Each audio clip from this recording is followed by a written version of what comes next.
Hey, gang, and we're off to the races, like I normally say. Hope everyone's having a fantastic afternoon.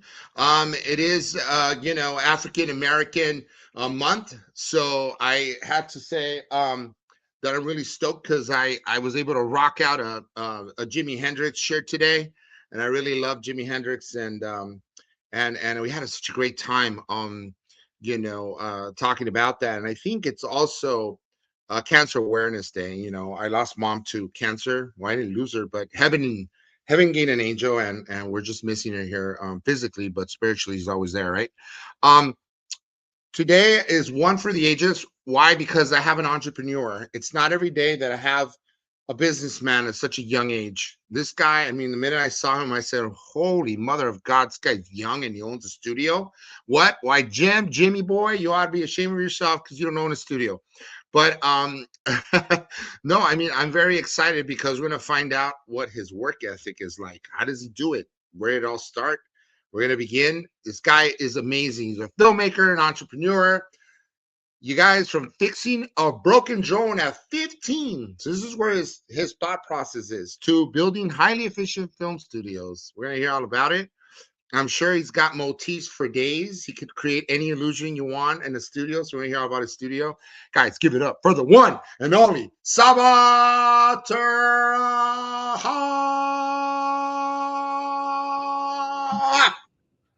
Wow, I feel like I'm in the UFC or something. That was a great intro. I love it. I like to be revved up always, like I told you right when we started about a minute ago. And I'm excited to have you on, man. It's great. You're also the CEO of Moonlight. You're the owner. You created this. I mean, you've done so much. I don't even know where to start with you. Um, but at a young age, you found a broken drone, is what I understand, and then you created that, but not just the broken. You didn't just bring it back to its original form, so to speak, or its fundamentalness or anything. You also used it for a purpose, right? You repurposed it for something that was to be used for one of your businesses, right? So I Yeah. can hardly wait to unpack everything we want to talk about. But let's start back. So you're what? You're Russian. You come to Toronto, Canada at a young age, or where does it all start for you? Yeah, exactly. So I'm from Belarus, and we immigrated to Canada. And I did my schooling in Canada, and it was a great place to. I grew up in Toronto, and Toronto is a great place to be very experimental with businesses because it's a very like fast growing city.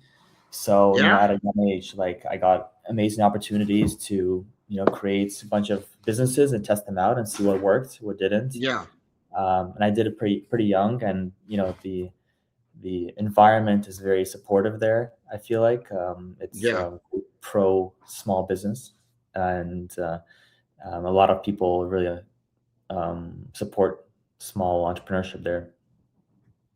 Wow, it's exciting. And what is your I mean, so do you think it's that were your parents also entrepreneurs of sorts, that your parents had to have planted these seeds into you, or this is innate and just you came with the package, so to speak. You just Yeah, I came into mean, this world with the work ethic of a hard, working person that wants to make it in the game, and take no prisoners approach, and just at it. like Like, where did it all start for you? Like, your parents, or those were, had to have inspired you somehow, right?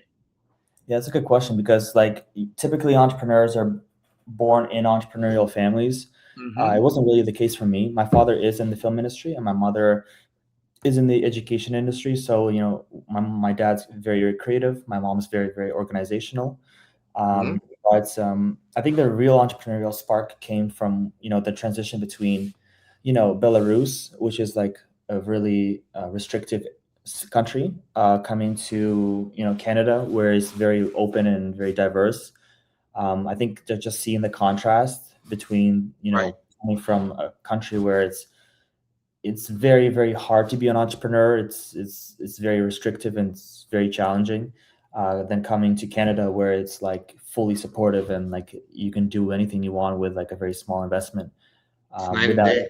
restrictions. And I think just understanding that challenge and understanding that I am in a very supportive environment where the environment can you know can like help you out is great.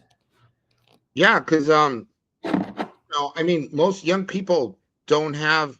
I mean, most young people are trying to figure out what's the next video game that's coming out, or should they go to school and why. You're reading somebody else's books when you could create your own books, but that's something that most people don't quite know quite yet, you know. And you seem to have kind of the nuts and bolts, if you will, because um you have obviously your dad who's kind of made it in his respective industry Mhm. niche, if you and your mom as well. So it sounds to me like you had kind of like the foundation was there, but inherently you also had certain qualities and traits that then placed in the right scenario, if you will, or the right place, you're able to build to fruition. Such as now you're like here in the States, in LA, and you have a whole infrastructure. And I want to hear all about Moonlight because Moonlight's very interesting. Me being a podcaster myself, I like to probably figure if I can moonlight at Moonlight. Yeah. Come Yeah, I check mean, it out. You know what I mean? yeah, it's definitely been a journey. In Toronto, I've really focused on being in the film industry, and we used to produce like commercials, music videos, all that kind of stuff. Mhm. And I got to a certain point in Canada where I was constantly going out to productions to fulfill the productions, and I Oh, I kind get of it. tried to figure out a business where the clients can come to me and I can do everything under one roof, where I have full control of the quality. Everything is more streamlined and efficient, and Right. budget friendly and everything. So that's where I opened up the studio. So instead of going out to productions on locations to do these productions, the clients come to me and we do it all in house inside the studio. And that model really worked because people saved money, they were getting better results, it was more streamlined. And um, you know we also have more flexibility. When you own a studio, you're not in really rushing the creative process. Right. You really can, like, you can prepare, like, really really prepare for production, and then take your time during the production, take your time on the wrap out. There's no like rush, there's no, you're on a time limit. Right. You don't have your bandwidth is longer in terms of, how to go about creating the different or the clients you have. You don't have to kind of rush, like you said, because there's no time constraints or things that are pulling you every which way. As you know, after all, you're the owner. You set it up in a comfortable manner. You can squeeze in a nice vacation, a little sabbatical, Yeah. if need be, right? But it sounds to me like you don't have time to sleep or eat or take a vacation because you're always on the move. It looks to me like, and you hit me as a guy that just continuously works. Hence, Moonlight. You named Yeah. the studio Moonlight, and I Yeah. like to read between the lines as an actor. Also, like, no pun intended, read the lines, but I read between the lines. I like to also, um, you know, I kind of look at something and I go, all right, man. I mean, usually with the grain of salt, but here it's pretty blatantly there. I could see it in your eyes. I could see the kind of work right when from the start. We delve right into it. There was no need for any pauses or ifs or buts. You know what I mean? And I gotta say I'm very inspired by your story.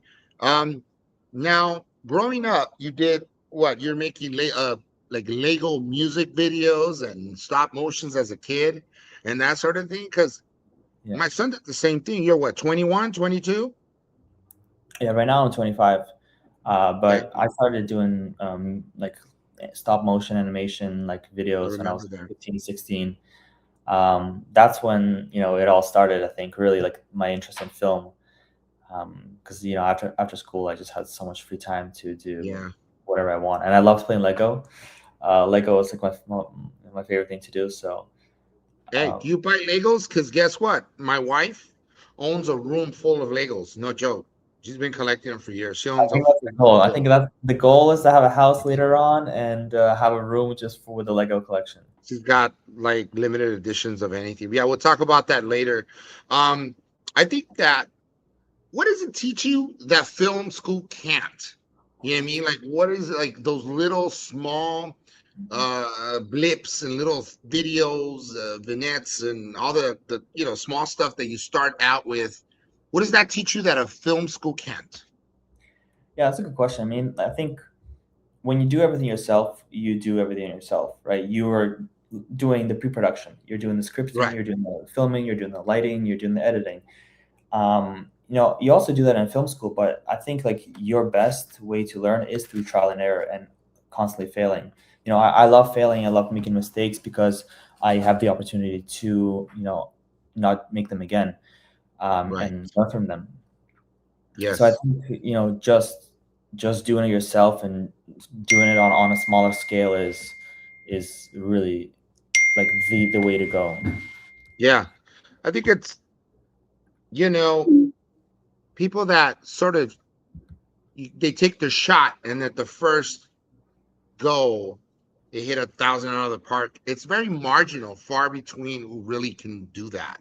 I think Mhm. mostly hard toil, long hours of work, gruelous, just spending a lot of time, grueling hours doing, the work is what pays dividends in the long run because like you said it teaches you something, and you can't really have success unless you really fall a few times on your face, plant your face on the ground, then you get Yeah. back up, dust yourself off, and that's where the real work ethic comes, that you're able to bounce back and have the resilience to just do it again and again Mhm. and again.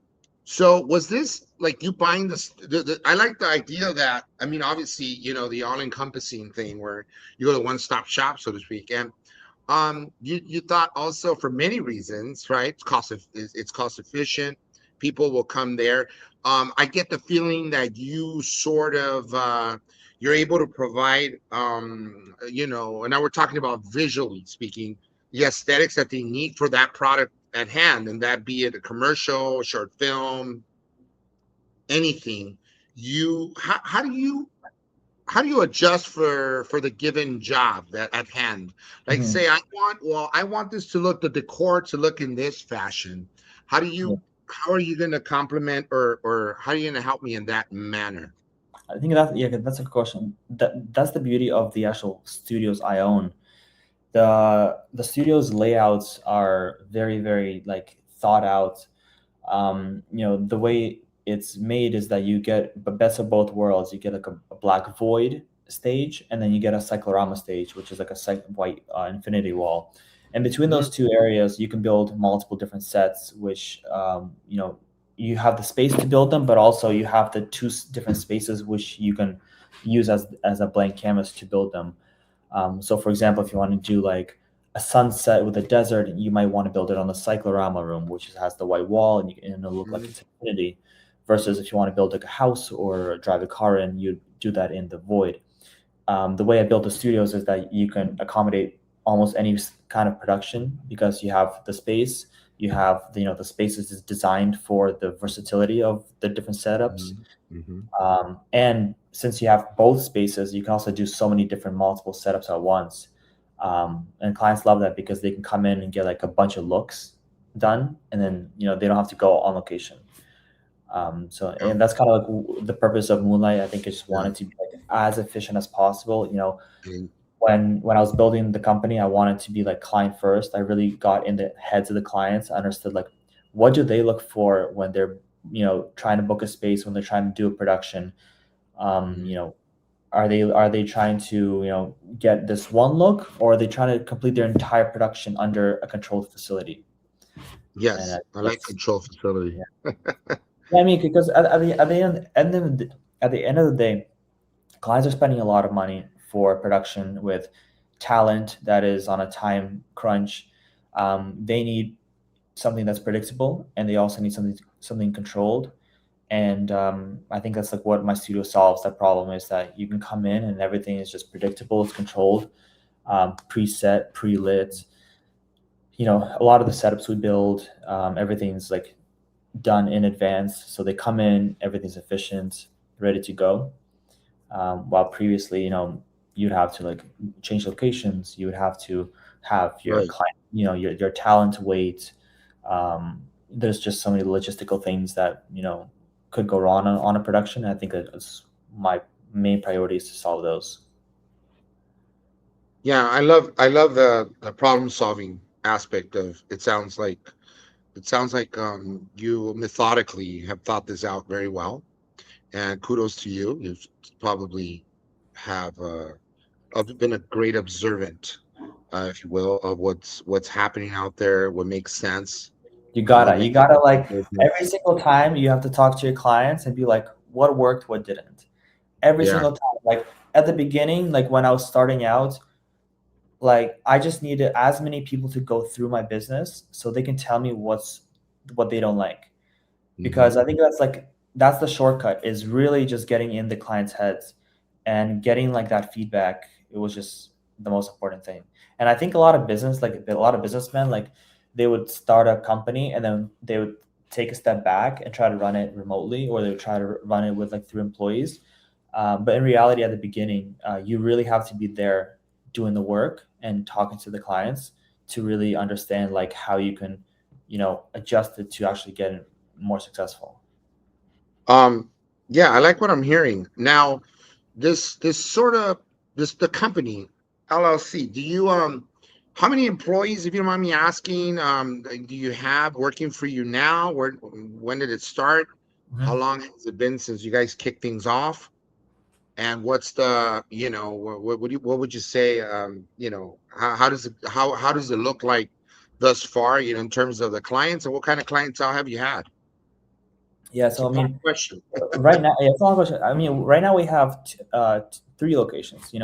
We have 2 locations in Toronto, Canada, and then we have one location, which is our flagship location now in Los Angeles, California. Mhm. I mean, between the 2 locations, we employ about 20 people that are, on, part time, full time, because the industry is very like on and off. So it's like sometimes it's really, really busy, sometimes it's a little slower. We're constantly adjusting our team, So but feast or famine, right? That's what they call right? it. It's a Yeah. feast or famine I mean, situation. I don't know. I mean, even in the slow months, we've been pretty great, just because we've established like really great clientele. Hmm. Um, and most of our clientele, are tech commercials, interviews, short films. These are things that Music are, videos. yeah, music videos, like something that's a little bit more independent slash not like gigantic productions. So we're Yeah. really focusing on like the small to medium sized budgets, Yes. and those don't really leave LA because of like Yeah. some kind of thing. They stay because they have the talents and the resources are here. It's more cost effective also to Yeah. stay to keep it in house, so to speak, keep it here in LA. Yep. Yeah. And then And that's with the smaller budgets. You deal with the smaller budgets. Nevertheless, that's a constant flow of work. Influx of money coming in. Mhm. Work wise, also, your guys never stop, steady income, because, like you said, you do that. Now there's also like the verticals now, right? Like they do the short. What is it, like a It's so couple many, so, minutes, so many, something? so many Yeah. productions. Yeah, I mean, we have clients that are coming in from overseas to film at our studios. This Oh, is why I nice. love the business, because a lot of clients, just trust us from the work we've done in Canada and the work we're doing here, and they see that online. And we have clients that are flying in from France, from China to do a production here in Los Angeles. So they're bringing outside money back into Los Angeles to do production at our facility because they like the quality. Beautiful. And that's kind of where I love it, because not only are we hiring our, let's say, 10 people that are working in Los Angeles for us, but we're also hiring an additional amount of crew for these productions. Crew is like 50 people, right? So Right. we're additionally hiring an extra 50 people for this commercial, let's say, where we're hiring gaffers, DPs, you know PAs, makeup artists, all that kind of stuff. So we're really pulling in the city together for these productions. These Yeah. productions are coming in from So overseas. if you don't mind Um, me jumping in, Saba, it sounds like you're saving the world, man. Like saving some jobs. You're making, giving Americans work. The workflow is there. So, and that's the really work neat, the man. work What is you're doing. here. The work is amazing. I mean, like the labor here in America is it's incredible, and the quality is, and people see that and people are happy to pay for it. All you have to do is just position it, pitch it to the Yeah, right people, to the right clients. And that's kind of where I come in now. For the last, like, I don't know, year and a half, I've been more on the like pitching and selling side, where I'm selling our services and our teams to clients that are trying to do productions anywhere in the world. And yeah, I'm like, I'll do it here in Los Angeles. Come in. I fantastic. have teams. I have the crew of 100 people. We'll hire them for a week. All this kind of stuff. This is fantastic, bro. I love what you're saying. And it begs the question, and I probably, I'm just want to ask, just for the purposes of people watching this, you yourself are involved in filmmaking as well. I mean, clearly, this is obviously, something that is great, the best of both worlds. You can create even your own productions while you're at it. I mean, this is Yeah, your I mean, studio. I have the studios. I have the facilities. I have the equipment. I have the teams. So totally, we do our own productions as well. Either our passion projects or our own music videos, or our own commercials as well, where we do fully do it end to end productions. Um, it's so fun, because when you're doing Yeah, it under your own roof with your own your people, terms. it's just all love. It's nice. Yeah, You're you're literally just just having a good time. You're in a playground playing, man. Mhm.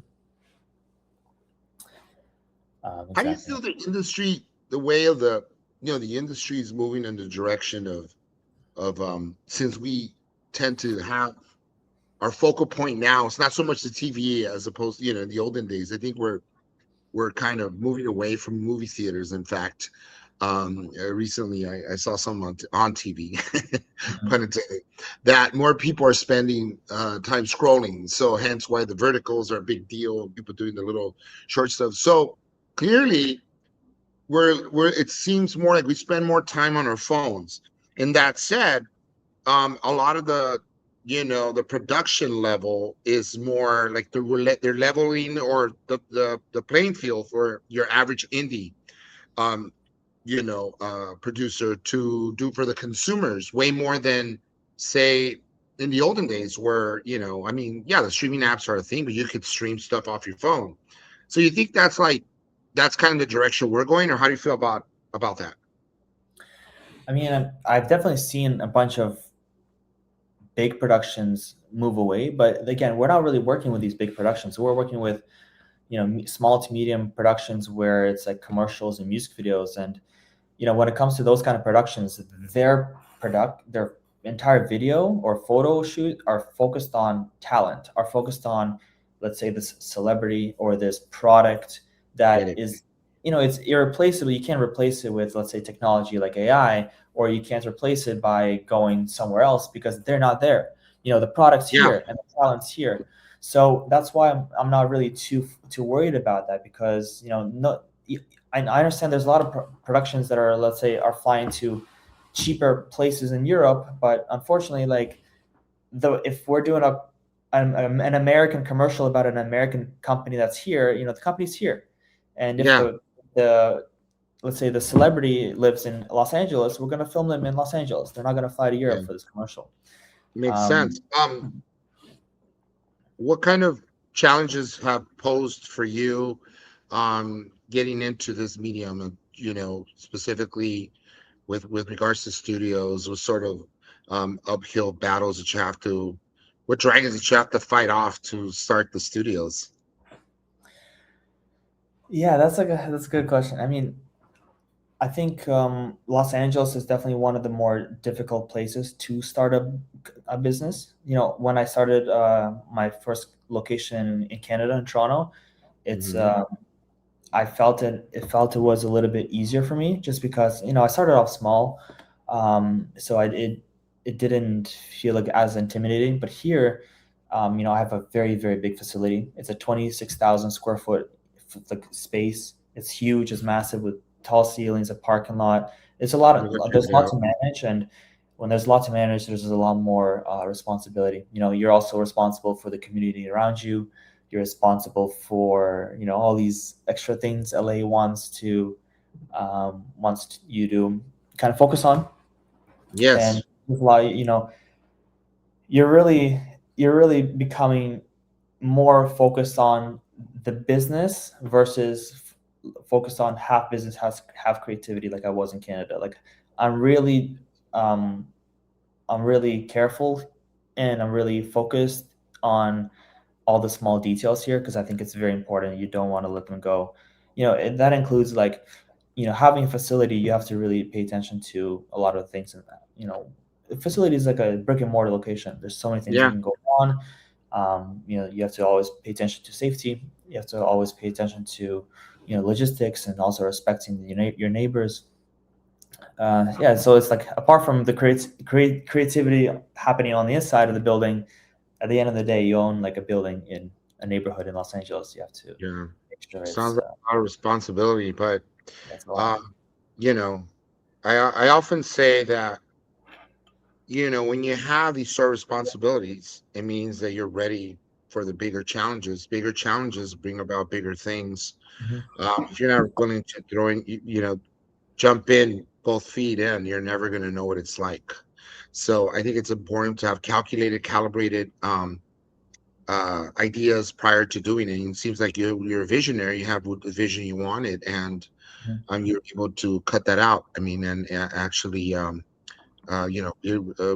make it into come to fruition. And you're doing it, and it's pretty awesome. I think. Where is Moonlight? The one in here in LA. Where is it located? Is it downtown LA? Where about? Well, it's in mid city right now Mid on city? Washington Boulevard. It's a great location. It's very close Yeah. from a lot of TMZ's around there, I think, huh? Yeah, I think by yeah. Washington. Yep. TMZ, a lot of podcasts, a lot of buildings there with like podcasts. They do a lot Mhm. of studios in there. Washington, yeah, I think I know. I have an idea where it is. Yeah, man. And so do you have a podcast as well, or you want to share a little bit about your podcast? I don't have a podcast, but we do film a lot of like other clients' podcasts at the studio. It's Okay, just we do have a space for um, very we do have a cool. space for cyclorama. We can do podcasts there, and we can do audio, all that kind Okay, of stuff. very cool. And um, it's a good deal that you have the studio, because if you have a podcast, the other thing is podcasting is super important, because they made a whole created niche in if you go to Netflix, they have this whole deal on podcasts now. It's a whole category on podcasts, and you can watch different podcasts, as well as the Golden Globe, I think, had a whole thing for podcasters as well, where you could vote, your favorite podcast, whoever. Right. And it's like podcasts that, I mean, they've sparked and blown up all over the world, the worldwide. And I got to tell you that it's great, man. It's great. And a lot of people, the most important thing, I do mine virtually. I love I'm also an educator, and I just like wear different hats, and I act occasionally. Mhm. But for me, it makes sense right now. But I think going into the studio is fantastic. The quality is everything. You do the little short blips, and you're able to put them up on social media. They work wonders. You can use that for multiple things. So it's really important. So I think it's really cool in that your studio basically just highlight that it can do everything, You and do everything. You can shoot music videos, you can shoot a commercial, you can do product photography, you can do a podcast, you can do an event. The facility is big. It's the way it's designed. It's meant to really accommodate any kind of creative venture, any kind of yeah. creative idea. You can drive cars in to do car photo shoot or a car commercial. You can build sets if you want to do a fake living room. You can build that because you have the space. Yeah, the stages, the studio is meant for anything creative, really. It's fair to include that you don't use AI, right? You use some level of AI, like stock footage at all for any of your stuff, but you don't use AI actors, right? There's no I mean, typically this is that's the point. I mean, the point of having the studio is because people want to actually have everything filmed at the stages with the full control. If if we had AI kind of come into the picture, they wouldn't need us because they would just do it at home. but you have the amplification of the green room and that sort Yeah, of thing, but right? we have a green screen for sure, and then we also can do LED screens. Mhm. But that's not necessarily AI. That's more like actual projection mapping and technology and green Okay, screen. right. And do you find that so you find it, do you think that uh your studio per se, right? Uh you think it's doing pretty good thus far? You have your clientele side of the commercials. You have like what kind of what level of rappers do you have you had come through there? What level of musicians are we talking about here? Have come through your studios in the what couple years that you've been around? Yeah, that's actually a good question. I think I had a list of it somewhere. Just between like last year, just between Los Angeles location for musicians, we had Future, Lil Nas X, Mario Lopez, which is an actor, Chencha Corleone, Charlie XCX, Tinashe, Kiki Palmer, and then for commercial clients, we had Hyundai, Mercedes, Dona Media, Red Bull, Kraft Heinz. So pretty big names for music industry and pretty big um, clientele for commercials. So it's been really exciting for sure. Yeah, this is really cool, man. Sounds like you're having a lot of fun, and the people that are coming through there can really appreciate this level of this modular system you got going on. This thing that can be essentially turn into anything they want. So you really provide high level of service, and it sounds like you're going places really quick here in Los Angeles as well. I mean, this is phenomenal. I'm trying, and I think the goal is to open up more locations and really expand the business model. If it worked on a smaller scale in Canada, it works on a big scale here in Los Angeles, and I think it can work at medium to big scales in other cities around Los Sure. Angeles, around America. So I think it's what we're really going to focus on as well. And it's not overpriced because like we just talked about, the film industry super fragmented, super crazy overpriced, and everywhere you go, so you offer probably a good product at a pretty good uh Yeah, the price, rates what I the mean, rates are reasonable definitely price. yeah competitive, just because since everything's under one roof, you can Yeah. really um, you can really grab a budget and you can really scale down on what the expenses are going to be. For example, before, let's say you had multiple teams doing these specific tasks. Now you're going to just have this one general team doing all these tasks, and you can really save money on a bunch of those things. Plus, when you have everything done at a facility inside of a studio, you have more control, so you have less expenses, you have less problems. It At the end of the day, it always turns out to be a lot cheaper. Yeah, you're right. And then, I mean, like we said, and then always, not to mention the logistics and setting everything up. You got all that taken care of. There's no need to drive between places, So it's that alone, it's cost efficient. It sounds like you're doing really wonderful work, and your parents must be super proud. Um, what I mean, we didn't cover school. Did you go to school for what? Engineering or? Yeah, I went to school for architecture and business. Mhm. I think that's where I um, kind of have a mindset of design when I design the buildings, design the layouts. Sure. And, we really learned how to create a great flow, a flow of movement, of work. So, when I'm looking for buildings and I'm designing the interiors, that's like my main priority. And I love to do that too. Like we build the buildings in interior and start putting up walls and understanding logistics, like what kind of Wow. layout will be more efficient. Because at the end of the day, we want the space. You can get any space, and typically these spaces are just big squares, big rectangles of a building, but you have to divide it in a way where you can really maximize any kind of production. So where's the space that's going to be with the cyclorama room? Where's the space that's going to be with the blackout void? Where's the space where there should be a makeup room next to the bathrooms, next to the center of the stage?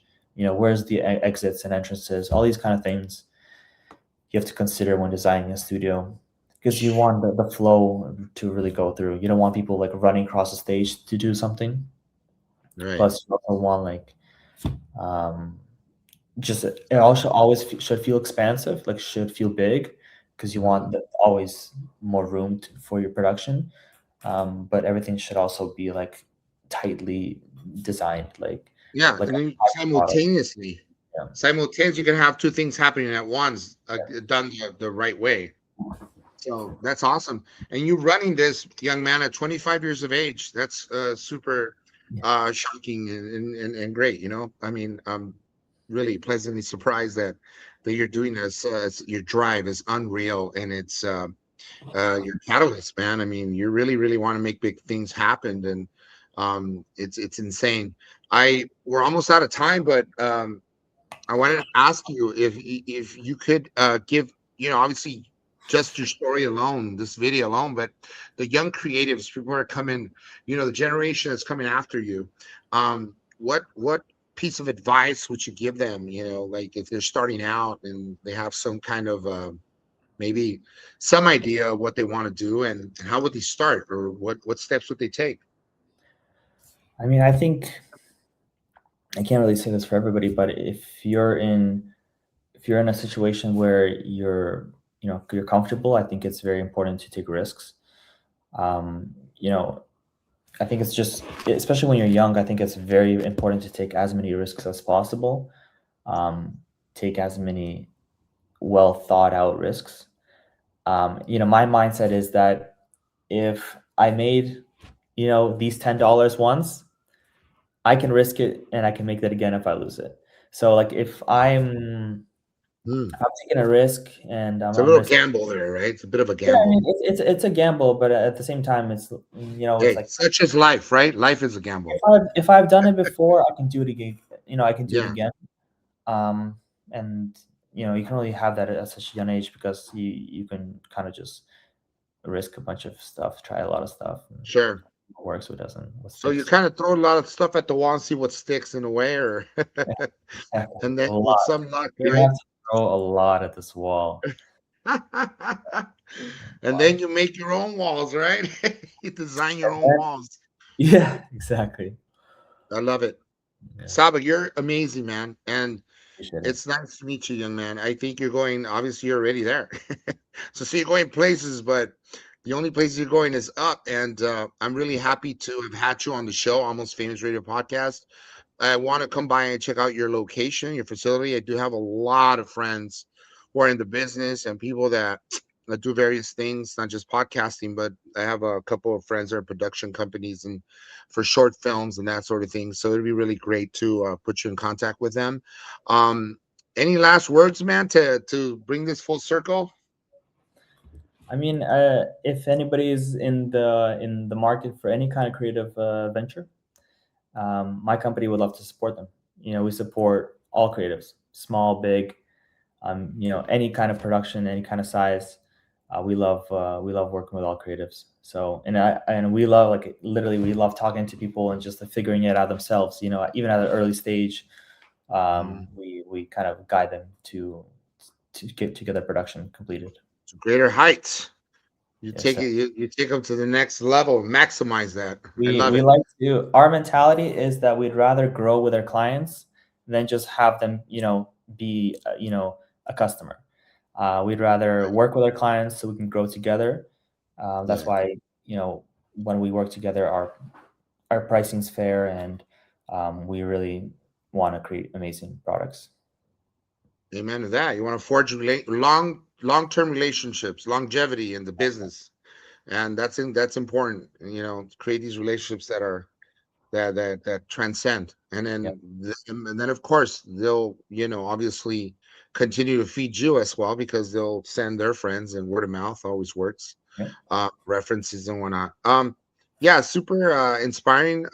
Once again, that's Moonlight Studios, and you have one in LA, just because a lot of my folks are in LA. They're going to want to hear about it and know where it is. So they'll probably just, I mean, you're obviously online. I'm sure you could look you up, find the studios in Mid City, LA, and then you have some in Toronto as well. My friend, it's been nothing but an honor and a privilege to have you on the show. That's my show, guys, ladies and gentlemen. Thank you so Sava, much. yeah. Almost Famous Radio Podcast. Yours truly, Jim Francis Mesa. Hello and goodbye until we meet again. Thank you, my man. Cheers. You've been a Thanks so much. TC.